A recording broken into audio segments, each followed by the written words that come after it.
interesante de lo que quiero hablarte el día de hoy, y es sobre la disrupción tecnológica. Creo que lo he tocado en otras oportunidades, en otros momentos, pero quiero hablar de un autor y de puntos que este autor comenta, que tiene libros, tiene exposiciones en YouTube, y te voy a dejar el link a una de las más importantes abajo en la descripción de este video, que es Tony Seba, que ha venido hablando sobre la disrupción tecnológica, sobre hacia dónde va el futuro, sobre la energía, el transporte, cuál es el futuro de la humanidad. Y hoy, dentro de todo, te quiero conversar acerca de ese punto por dos cosas.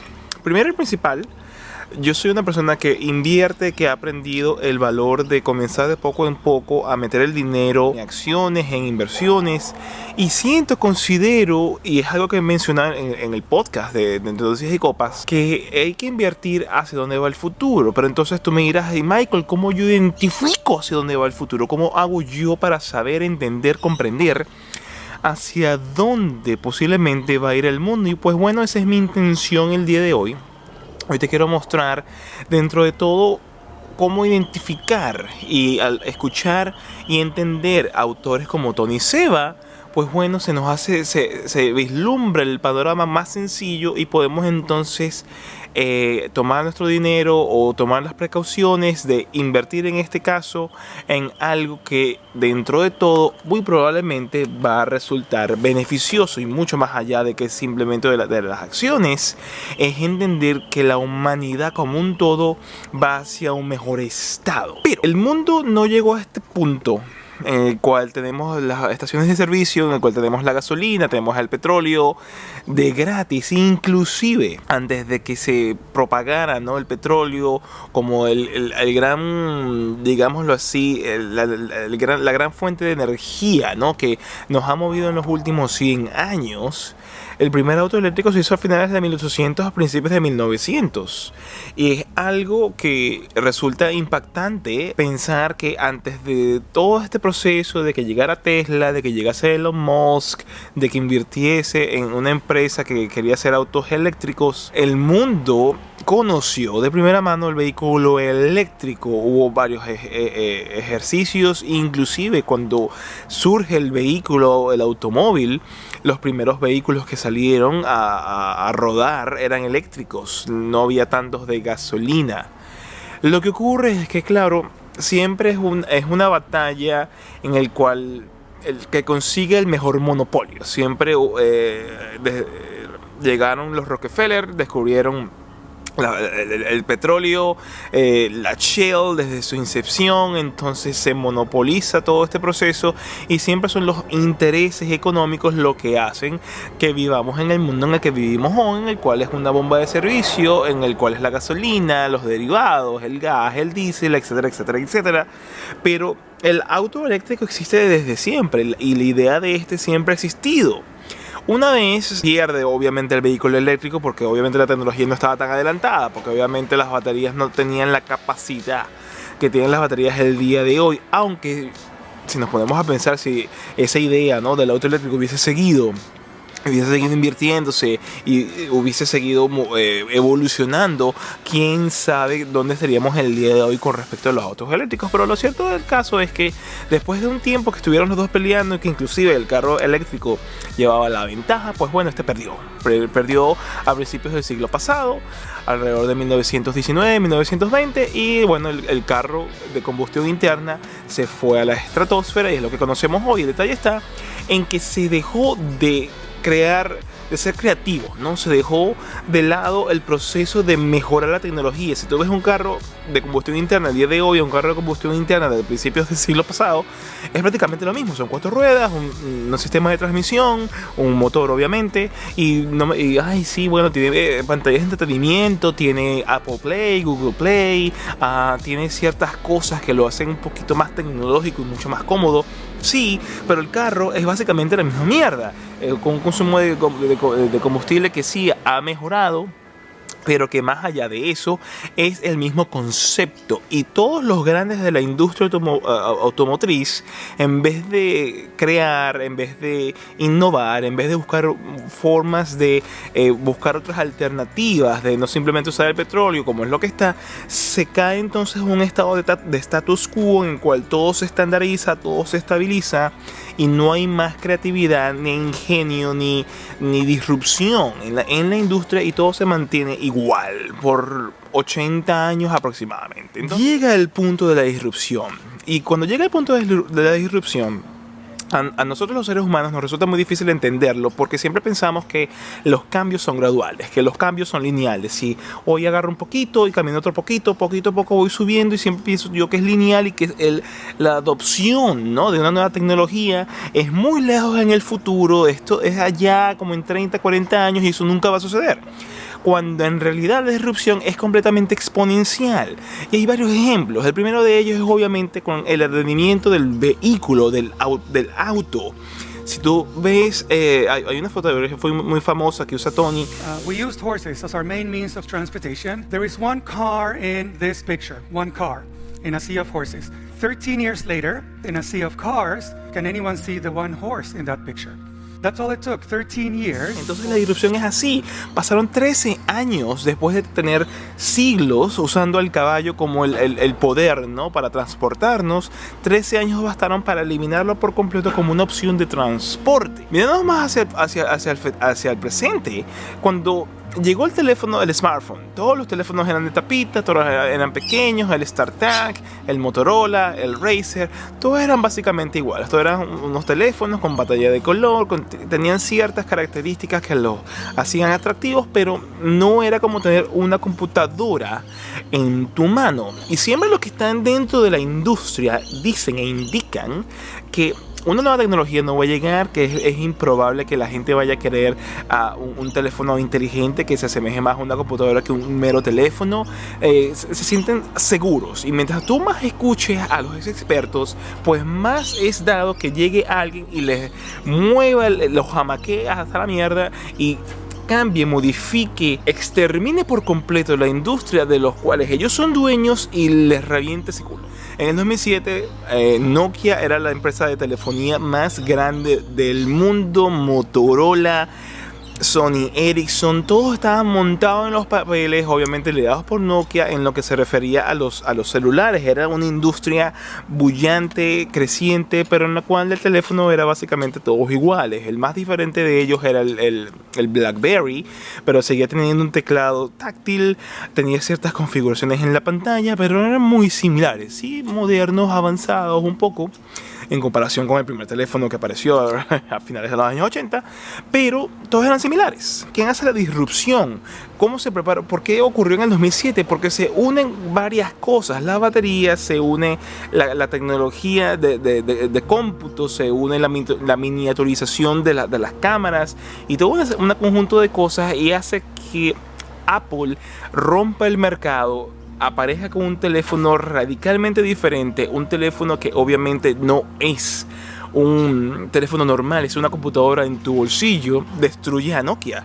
Nokia perdió todo el mercado. El mercado está o entre iPhones o todas las versiones de Android como sistema operativo que están con los teléfonos inteligentes. Pero más allá de eso, Nokia, Motorola, todos perdieron su mercado, todos perdieron la intención, y no se dieron cuenta, por estar en un estado de complacencia, de status quo, de que no va a llegar nadie a romperme el culo, no va a llegar nadie a jamaquearme el árbol, porque simplemente no lo veían, no lo aceptaban.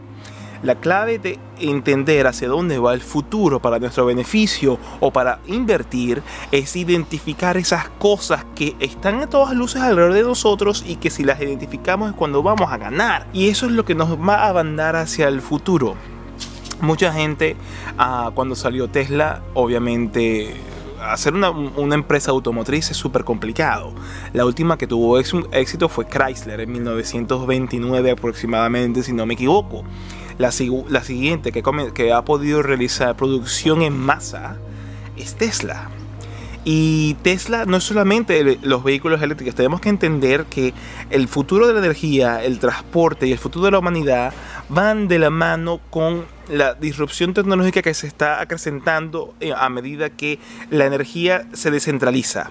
En la vieja escuela tienes una planta de carbón, o tienes una planta de gas, o tienes una planta de diésel que genera electricidad y que la manda a través de líneas de transmisión a lo largo del país, o tienes una central hidroeléctrica como tenemos en Venezuela, que tienes a Caroachi, que tienes a Guri, etcétera, etcétera. Y esa energía que se crea se distribuye por líneas de transmisión a lo largo del país.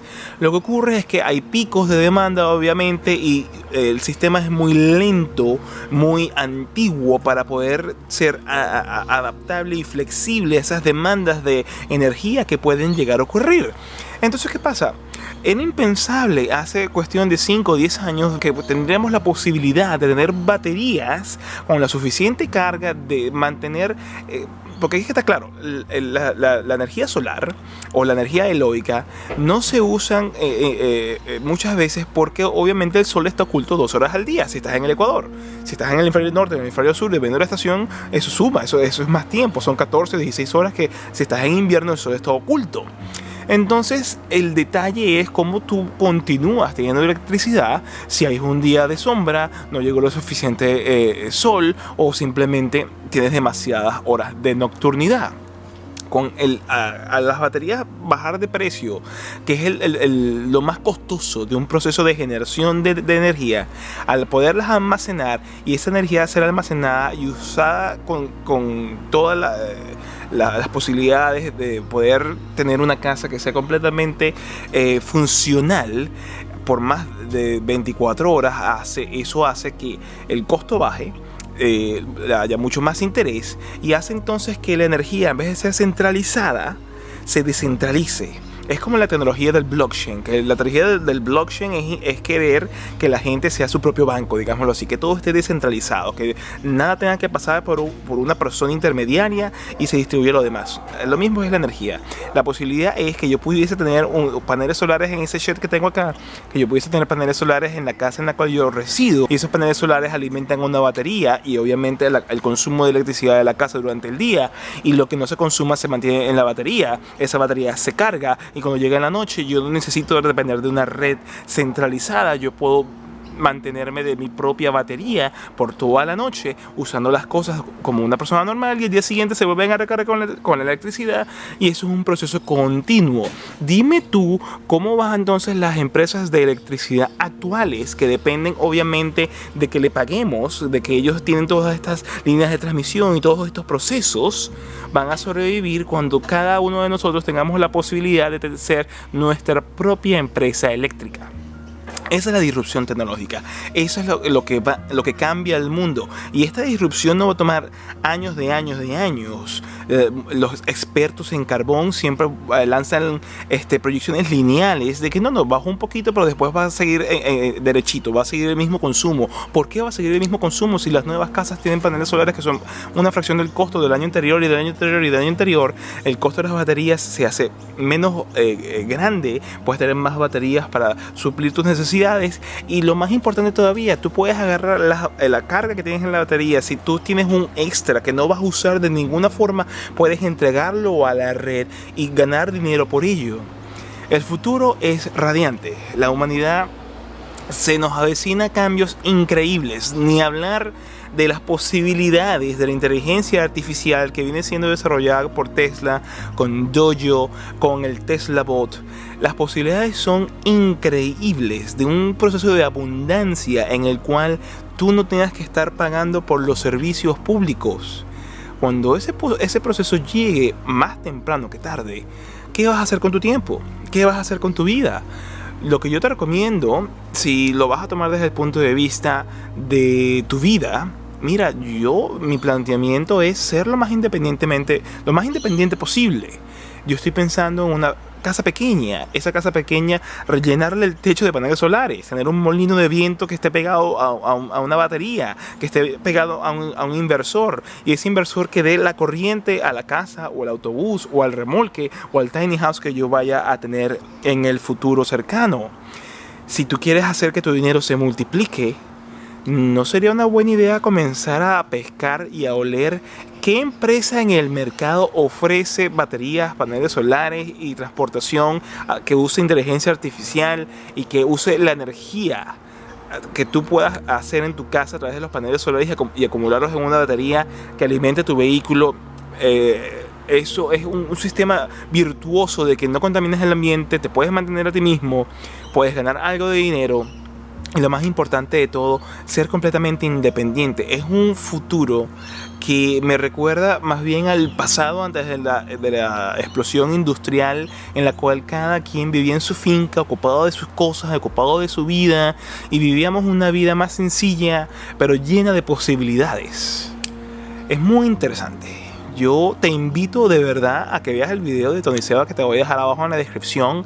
Siento que es algo que deberías observar de cabeza a los pies, porque hay una gran cantidad de información súper importante e interesante que nos ayudan a comprender hacia dónde va el mundo, no en los próximos 15, 20, 30 años, en la próxima media década, en los próximos 2 años y medio. Así que, sin más, te voy a dejar acá un video, o mejor que acá te voy a dejar un video sobre los primeros principios de Elon Musk, porque siento que es interesante ver al mundo, no para analogía, como lo ven muchos de los expertos, y por eso se les va el bote de la disrupción tecnológica, sino entender cómo podemos ver desde los primeros principios la resolución de problemas para el beneficio de nosotros y el beneficio de las personas a nuestro alrededor. Sin más, un abrazo gigantesco. De verdad que es un placer para mí hablar contigo a través de la pantalla del smartphone. Y como siempre, ¡sayonara!